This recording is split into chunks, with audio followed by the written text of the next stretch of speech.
David lay in the bath. He thought about Nina's new job, and about all of them moving to Newcastle. He loved working at Julie's and he was sorry to leave it. And Max liked his school. But Nina was important too. David knew she was wonderful at her job. He got out of the bath and put on his jeans and a blue sweater. He went into Max's bedroom. His son was asleep. David sat on his bed for a few minutes. Then he gave him a kiss, turned off the light, and left the room. Just going to phone Mum and Dad, David called to Nina. "Okay. Remember, don't tell them about my new job," said Nina. "No, I won't," replied David. David phoned his father. "Hi, Dad. Are you okay?" "Fine," replied his father. "Your mother and I had a lovely walk by the sea this afternoon. Anyway, it's good you phoned. We wanted to tell you there's something in the post for you. For your birthday on Tuesday. It'll be a surprise, I know, but I hope it's a good surprise."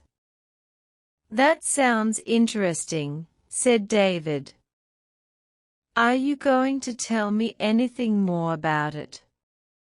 "No, you'll have to wait. Let me just get your mother. I know she wants to speak to you," his father said.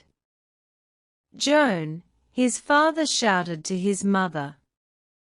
"It's David on the phone." "Coming." David heard his mother's voice.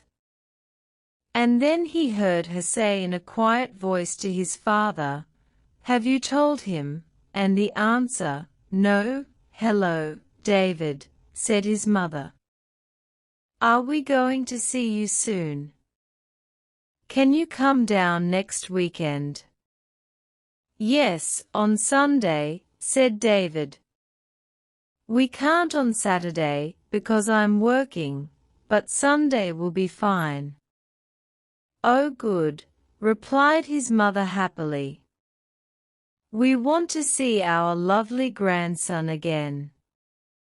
We're lucky that you live near so we can see him quite often." David said something, but all the time he was thinking, how can we tell them that we are taking him away to Newcastle? "I'll give the phone back to your father now. I know he wants to tell you something about the garden," his mother said. "See you all next Sunday." "Mum," David said. He then listened to his father talking about some ideas he had for his garden. David could hear how excited he was. His father was only really happy when he was outside and doing things. At the end of the conversation his father said again, "I hope our surprise for your birthday is what you want." "I'll ring you as soon as I get it," replied David. "Bye for now, Dad." David put the phone down and walked into the living room. "Everything okay?" asked Nina. "Yes, fine," said David. "I said we'll go down to see them next Sunday for the day." "That's okay, isn't it?" "Sure." Nina saw the look on David's face. "Mum said how she loved having Max so near," said David, "and I felt bad. They are getting older and they'll be so sad when we tell them about Newcastle." "Oh, David, I know, but they'll want us to do the right thing for us as a family, replied Nina. But now I really don't know if it is the right thing anymore, said David quietly. They talked for hours and the questions were always the same. Is it right for us to go to Newcastle? Do we ask your parents to go with us? Do we forget about the new job and stay in Bath? And then there was a new idea. Maybe David and Max could stay in Bath and Nina could go to Newcastle for the week and come home every weekend. But how could David look after Max and work in the restaurant? In the end they agreed. It was the same as their earlier decision. Newcastle in June for all the family. It'll be okay, won't it? Asked Nina.